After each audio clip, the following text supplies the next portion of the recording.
Bismillahirrahmanirrahim. Assalamualaikum warahmatullahi wabarakatuh. Untuk kali ini kita akan lanjutkan bagian kedua ya dari materi optimisasi pada deep learning. Setelah sebelumnya kita bahas atau kita belajar masalah gradien. Kali ini kita akan sama-sama belajar mengenai gradien descent ya, atau penurunan gradien. Nah, apa itu gradien descent? Nah, ini penurunan gradien ya, di mana tujuan kita di sini adalah mencari nilai minimal dari fungsi f ini ya. Nah, caranya yang pertama kita harus set atau cari titik awal ya, titik inisialisasinya. Kemudian di sini kalau kita lihat di gambar yang ada di layar ini ada beberapa titik-titik yang rendah. Titik-titik ini disebut dengan lokal minimum ya. Jadi di sini ada 1, 2, 3, 4. Ada 4 lokal minimum, di mana titik yang paling rendah, atau di sini diberi label bintang ya, ini merupakan yang optimum, atau disebut juga dengan global minimum. Di mana untuk lokal minimum itu belum tentu merupakan global minimum, tetapi global minimum ini merupakan sebuah lokal minimum. Sebenarnya gradien itu merupakan dari turunan ya, turunan fungsi f terhadap x. Ini kita akan mendapatkan gradiennya. Jadi di sini ada titik awal ya.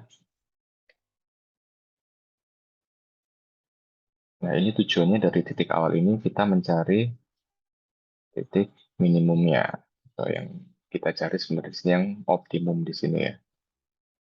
Bagaimana caranya? Ini dengan menggunakan gradien dan alpha. Alpha di sini ini adalah learning rate-nya.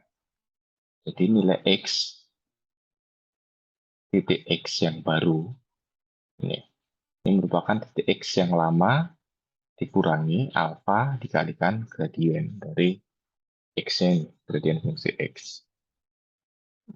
Kalau masalah arahnya ini tergantung dari bila arahnya, bila gradiennya negatif, misalnya gradiennya negatif ya, maka dia akan bernilai positif, jadi x-nya akan bertambah ya. Bila gradiennya positif, maka dia akan berkurang. Jadi arahnya ini tergantung besaran gradiennya. Kemudian ini penggunaan gradient descent untuk neural network. Misalnya seperti yang kita pelajari sebelumnya, jumlah layer ini merupakan kedalaman dari sebuah NN. Sedangkan jumlah neuronnya ini disebut juga dengan lebar dari neural network. Nah, di sini misal kita ada pasangan pelatihan ya, yang kita punya atau yang diberikan. Di sini ada X yang merupakan inputnya dan Y yang merupakan output. Tujuannya kita di sini adalah untuk memperbarui semua bobot, yaitu dengan cara menghitung ini, gradien W pada vektor W ya. Ini merupakan semua ini turunan F terhadap W. W0. W0 ini yang ke-1, kedua, ketiga, dan seterusnya hingga W yang terakhir. Jadi ini semua turunan F terhadap W ya yang dimaksud. Kemudian untuk gradient step-nya, yaitu untuk menghitung bobot baru, yaitu bobot yang lama dikurangi ini alpha, alpha ini learning rate-nya, alpha ini learning rate, dikalikan gradient descent-nya ini. Ini kita akan mendapatkan nilai W, atau nilai vektor W yang baru. Nah, permasalahannya di sini itu bagaimana bila mengatasi graf yang sangat besar. Ini tiap-tiap node ini ada beberapa proses ya.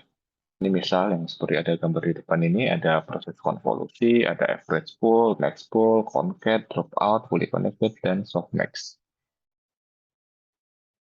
Untuk aliran dari gradient sendiri, ini yang perlu kita pahami. Ini sebanyak apapun neuron, ini akan membentuk jaringan saraf, di mana masing-masing ini memiliki pekerjaannya sendiri untuk dilakukan, yaitu forward-nya dan backward-nya. Jadi masing-masing itu punya proses forward dan backward sendiri-sendiri. Gambaran dari aliran gradient yang garis hitam ini merupakan yang forward.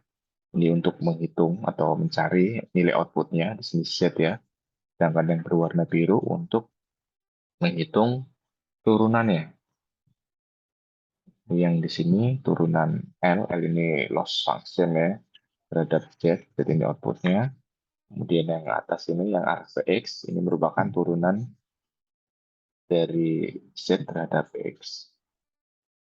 Ini sama ya kalau kita mau mencari nilai turunan L terhadap Y, ini sama dengan turunan L terhadap Z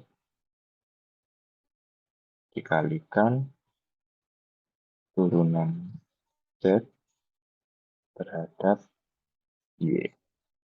Seperti ini. Bila kita ingin mencari turunan L terhadap Y. Ini gradient descent untuk neural network. Di sini ada contoh yang simple ya. Di sini ada sebuah jaringan saraf. Ada 3 layer, di mana ini ada satu input layer dengan 3 neuron, ada satu hidden layer dengan 4 neuron, dan ada output layer dengan 2 neuron. Di sini kita menggunakan loss function L2 ya ini ada pangkatnya berarti L2. Yaitu ini hasil output dari sistem ini kan, Y bar dikurangi YI. YI ini adalah ini Y, output atau Y yang diharapkan. Ini output dari sistem. Untuk output layer, sebelumnya dari hidden layer ya. Untuk menghitung H, ini merupakan A. A di sini bukan konstanta ya, tapi di sini A di sini adalah fungsi aktivasi yang dimaksud. Ini fungsi aktivasi dari B. B ini biasnya.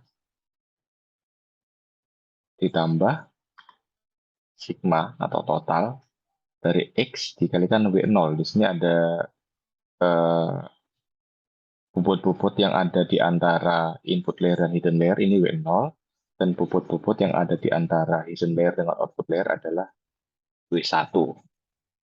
Bobot-bobot ada di rusuk-rusuknya ini ya. Ini W1 di sini. W0-nya ini. Nah, untuk menghitung H ini tadi ya. Kemudian untuk menghitung output layer, untuk menghitung Y-nya, Y bar-nya, yaitu fungsi aktivasi ini dari sini, dari B1. Oh ya, di sini ada biasnya ya.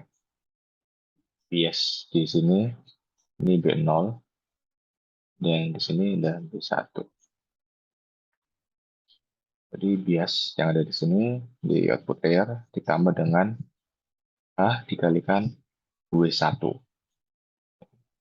Ini untuk menghitung Y. Sini kita pakai fungsi aktivasi yang sederhana ya, kita pakai ReLU. Seperti yang kita ingat ya, jadi ReLU itu kita mencari nilai yang maksimal mana, 0 atau sebuah nilai X. Itu ReLU.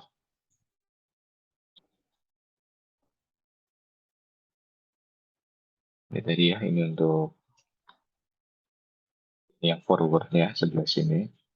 Ini forwardnya untuk HJ untuk sini, ini berarti aktivasi dari B0 ditambah X kali W0 ya. Ini yang di antara input dengan hidden layer ini W0, input yang ada di antara hidden layer dengan output layer ini W1. Ini untuk hitung ini ya, untuk Y-nya seperti ini. Sedangkan untuk menghitung Y-nya, Y bar ya, yaitu fungsi aktivasi dari inputan ini B1 ditambah H A ini nanti kan jadi inputan di sini. Kalikan W1-nya. Dengan untuk menghitung loss-nya, itu Y bar output dari sistem dikurangi Y. Y ini adalah output yang diharapkan dikuadratkan ya. Jadi kita pakai 2 di sini. Ini untuk forwardnya, sedangkan yang backwardnya atau back propagation. Di sini untuk yang di sini untuk yang apa namanya? Untuk yang W1 dulu. Jadi untuk menghitung turunan dari L1 untuk menghitung apa ya? Turunan dari fungsi loss terhadap W1. Ini merupakan turunan dari fungsi loss terhadap Y dikalikan turunan dari Y terhadap W1.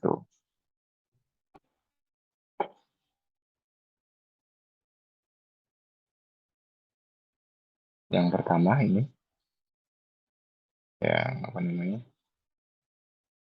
Turunan fungsi loss terhadap Y. Ini ya, asalnya dari sini ya. Asalnya dari sini, ini kan L sama dengan Y bar kurang YI dikuadratkan. Jadi untuk turunannya berarti 2 kalikan Y1 bar dikurangi, maaf YI maksudnya. YI bar dikurangi YI. Ini dikalikan Y1, YI barnya 1. Ya, jadi ketemu ini ya. Turunan L terhadap Y yaitu 2 dikali Y bar dikurangi Y. Sedangkan turunan Y terhadap H, maaf, turunan Y terhadap W, kan bisa kita lihat di sini. J ini sama dengan nih, J dikalikan W1. Jadi turunannya ini sama dengan HJ.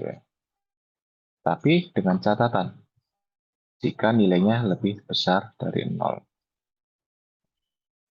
Tapi bila nilainya tidak lebih besar dari 0, maka turunan dari Y bar terhadap W1 ini nilainya 0.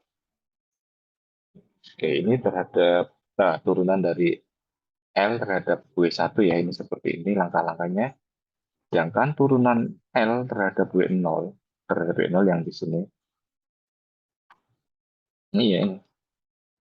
Turunan L terhadap Y bar dikalikan turunan Y bar terhadap H dikalikan turunan H terhadap W0. Ini kita dapat ini.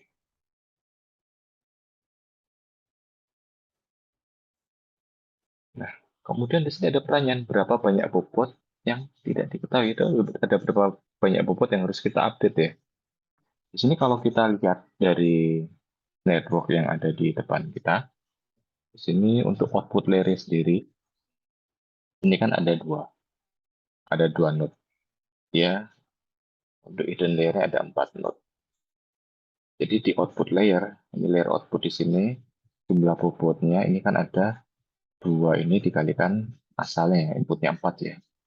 2 dikalikan 4 ditambah 2. 2 ini biasnya, ini bias. Sedangkan di sisi sini, bobot yang ada di hidden layer, ada 4. 4 ini node dari hidden layer, dan 3 ini node dari inputannya ya. 4 dikali 3 ditambah biasnya. Biasnya di sini 4. Sesuai node hidden layer. Jadi untuk menghitung bobotnya ini jumlah neuron dikalikan jumlah inputnya ditambah biasnya.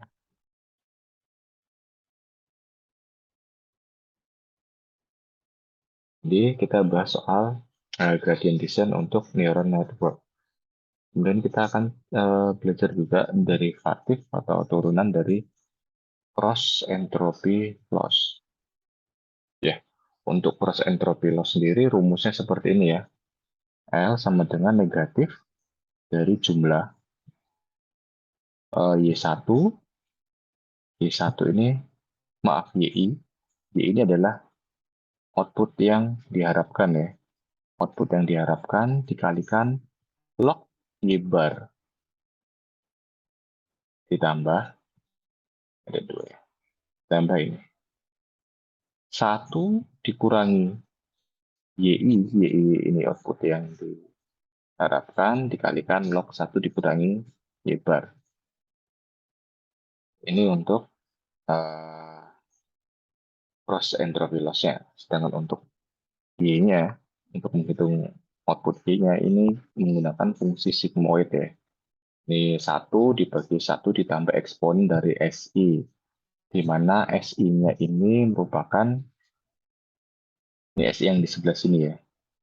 Yang sebelah sini, HC, H ini ya, hidden layer-nya, not hidden layer, dikalikan Y-nya. Sedangkan kalau yang di ini aja, kita bahas dulu yang ada di sini dulu ya. Jadi kita ingin tahu turunan L terhadap W. Ini berarti kan turunan L terhadap Y dikalikan turunan Y terhadap SI dikalikan turunan SI terhadap W. Pertama ya, kita lihat yang ini dulu. Turunan L terhadap Y. Kita lihat ini. Kita lihat dulu yang bagian sini ya. Bagian ini. Berarti kan ini tetap seperti ini. Min Y. Oh ya, ini turunan. Bila kalian dulu pernah belajar ya, turunan dari log Y misal, ini sama dengan sektor Y. Berarti turunan dari log Y bar I, ini berarti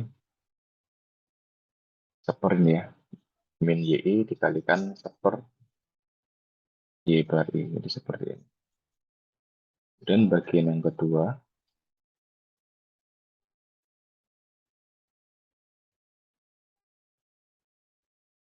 ditambah, tampaknya tetap, dan ini tetap 1 dikurangi YI dibagi sama ya, untuk turunan lognya berarti 1 dikurangi Y bar. Jadi ini turunannya, terus kita samakan penyebutnya, dan kita dapat ini. Jadi turunan L terhadap Y bar ini, Y bar dikurangi YI dibagi YI dikalikan 1, mak Y bar I dikalikan 1 dikurangi Y bar I. Ya, kemudian yang kedua, kita hitung turunan dari Y bar terhadap SI.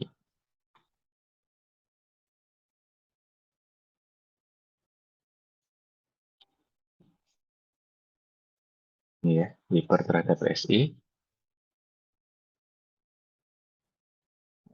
Yang ini. Turunan Y bar terhadap SI ini sama dengan Y bar dikalikan 1 dikurangi Y bar. Nah, kemudian turunan SI terhadap W, sama SI terhadap W, coret, berarti turunan SI terhadap W sama dengan HJ.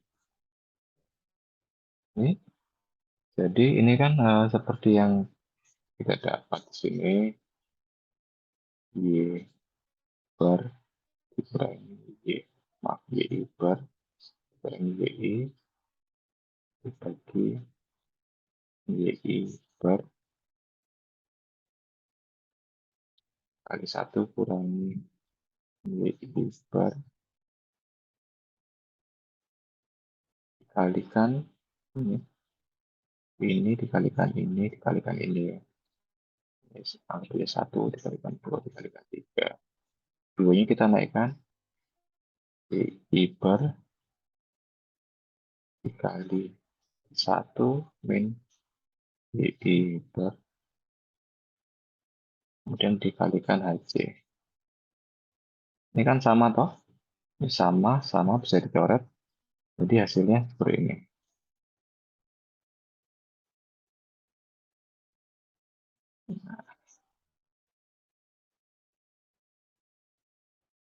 Jadi turunan L terhadap WC ini sama dengan I bar dikurangi YI dikalikan HC.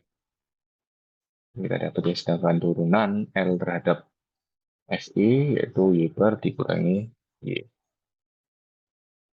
Ini yang bobot, maaf, ini yang last layer ya. Last layer yang ada di sini. Nah, ini yang layer pertamanya seperti ini. Jadi kita harus menghitung ini. Sama ya sih caranya. Jadi turunan L terhadap HC. Ini kan. Ini sama dengan turunan L terhadap Y bar dikalikan turunan Y terhadap SI dikalikan turunan SI terhadap HC. Nah, sedangkan turunan L terhadap SC ini output dari ini dikalikan turunan HC dikalikan terhadap SC. Dengan turunan L terhadap W yang depan ya ini. Ini berarti hasilnya ini turunan L terhadap SC dikalikan turunan SC terhadap W. Ini kan ada S-nya juga di sini. S di sini juga ada S. Untuk ini tadi. Oke. Ini contoh ya, contoh kita penggunaan gradient descent untuk NN ya. Sini kita punya inputnya X dan outputnya Y. Misal di sini kita punya NN 2 layer dengan fungsi aktivasi relu. Ini fungsi yang kita ingin optimalkan seperti ini ya. Nah, ini tuh sebenarnya ini nih filenya. Kita lihat ya di sini inputnya X kali W1 XW1, kemudian outputnya set ya, dan masuk ke fungsi aktivasi relu ini. Fungsi aktivasinya, kemudian dari sini, dari sigma ini dikalikan W2, dan ini dikalikan W2, dikalikan hasilnya. Ini berarti sama dengan ini semua, ya kan, ibar ya kalau kita perhatikan. Nah, kemudian dikurangi Y, Y itu ininya, output yang dikehendaki. Ini pakai L2 ya, karena di sini ada kuadratnya. Jadi sebenarnya ini ya, ini dijadikan satu fungsinya. Jadi kalian serap nggak bingung ya. Jadi contoh kita kayak ini ya. Misal X-nya ini 1, X sama dengan 1, Y-nya 0, W1-nya sepertiga, dan W2-nya sama dengan 2. Maka untuk fungsi loss-nya seperti ini. Y1, Y bar dikurangi YI dikuadratkan ini fungsi loss-nya. Oke, kita coba forward-nya dulu. X1, W1 sepertiga. Jadi dikalikan dulu. Jadi outputnya Z. 1 dikalikan sepertiga, outputnya sepertiga. Kemudian masuk ke aktivasi relu ya. Ini nilai maksimal antara 0 dengan Z. Z-nya kan sepertiga, jadi sepertiga. Kemudian dikalikan W2. W2 di sini nilainya 2, jadi 2. 2 ini dikalikan sepertiga ya. Y outputnya, Y output dari sistemnya yaitu 2/3. 2 kalikan sepertiga ya. Nah, ini output sistemnya. Kemudian kita menghitung fungsi loss-nya. Fungsi loss-nya kita pakai L2, berarti kan seperti ini kan sebenarnya. 2/3 dikurangi 0, dikuadratkan. Hasilnya 4/9. Oke ya, sekarang kita coba backprop-nya. Oke, sebentar. Di sini, pada kasus ini, misalnya N dan D-nya sama dengan 1 ya. Jadi L itu loss function-nya, Y bar dikurangi Y dikuadratkan, maka turunan L terhadap Y bar, ini ya, bukan turun ya, seperti yang tadi. Jadi 2 dikalikan Y bar dikurangi Y. Ini turunannya sendiri, L terhadap L ya 1 ya.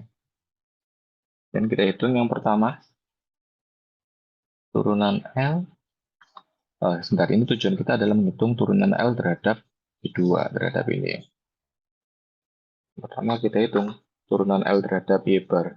Jadi kita masukkan aja 2 dikalikan Y bar min Y. Y barnya 2/3 dikurangi 0. Berarti 2 dikalikan 2/3 hasilnya 4/3. Ini ya. Ini kita sudah dapat. Kemudian kita hitung turunan Y terhadap W2. Ini kan sudah dapat di sini. Dan kita hitung turunan Y bar terhadap W2. Oke, kita lihat dulu. Asalnya Y bar dari mana? Asalnya Y bar ini adalah W2 dikalikan sigma ini kan. Dikalikan sigma ini, maka turunan Y bar terhadap W2 yaitu nilai sigma-nya. Berarti nilai sigma di sini berapa? Nilai sigma-nya kan berarti sepertiga ya. Jadi ini yang dihitung di awal tadi ini. Turunan L terhadap Y bar 2 dikalikan 2/3. Sedangkan turunan Y bar terhadap W2 ini sepertiga.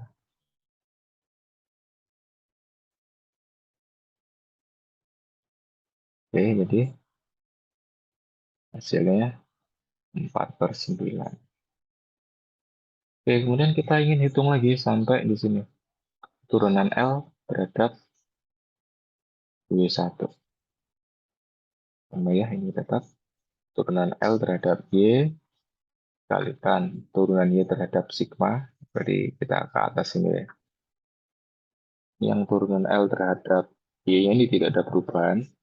Kemudian ini turunan Y bar terhadap sigma. Tadi kan turunan Y, turunan Y bar terhadap W2. Ini turunan Y bar terhadap sigma. Asalnya kan ini.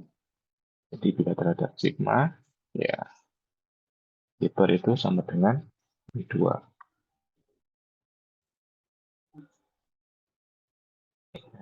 Ini turunan L terhadap Y bar 2 kali 2/3. Kemudian turunan Y bar terhadap sigma. Ini kan sama dengan W2. W2-nya 2 ya. Jadi nilai 2 ini masuk ke sini. Ini 2 ini. Kemudian masuk ke turunan sigma terhadap Z. Ini kan sigma Z. Berarti ini kan turunannya 1 kan. Tapi di sini dengan catatan ya. Turunan sigma terhadap Z nilainya akan 1 bila nilai X-nya lebih besar dari 0. Bila tidak memenuhi syarat ini, maka turunan sigma terhadap Z-nya 0. Ini kan nilai Z-nya lebih besar ya. Dari 0, maka turunan sigma terhadap Z 1. Kita ikuti aturan ini. Ikuti nilainya 1 di sini. Nah, berikutnya kita hitung. Kita cari turunan Z terhadap W1. Asalnya kan ini. Z sama dengan X dikalikan W1. Jadi turunan Z terhadap W1 sama dengan X ini. Nilai X-nya berapa? Nilai X-nya 1. Nilai tadi ini. 1. Sini. Oke, jadi kita hitung W1-nya. Maaf, bukan W1 sih, ini gradien ya. Gradien W1-nya 8/3, gradien W2-nya 4/9. Kita sudah dapat gradiennya ya, gradien bobot W1, W2. Langkah selanjutnya yaitu dengan update bobot. Itu bobot lama, W aksen ini ya, sama dengan bobot, maaf, W aksen bobot baru maksud saya. Ini bobot baru, sama dengan bobot lama dikurangi alfa dikalikan gradien ya. Ini kan kita pakai vektor ya. Jadi sama dengan vektor W1, W2 dikurangi alfa dikalikan ini masing-masing gradien W1 dan gradien W2. Jadi ini nilai W1-nya kan sepertiga ya. W1-nya sepertiga, W2-nya 2. Ini kita masukkan. Ini W1, ini W2. Sepertiga sama 2. Dan dikurangi alfa dikalikan ini gradien W1. Gradien W1-nya 8/3. Ya, 8/3. Dan gradien W1 dan gradien W2-nya 4/9. Di sini yang menjadi pertanyaan adalah bagaimana sih cara memilih kecepatan belajar yang baik alfa ya. Jadi karena pembelajaran atau learning itu cepat lambatnya ini tergantung dari learning rate-nya. Jadi semakin kecil learning rate-nya maka kecepatan belajarnya akan semakin lambat. Tapi bila learning rate-nya besar, ini kecepatan belajarnya tinggi, tetapi dia belum tentu akan dapat mencapai uh, nilai ini ya, lokal optimal ya, atau maaf, maksudnya lokal minimum ataupun yang global minimum bila kita menggunakan alfa yang terlalu besar.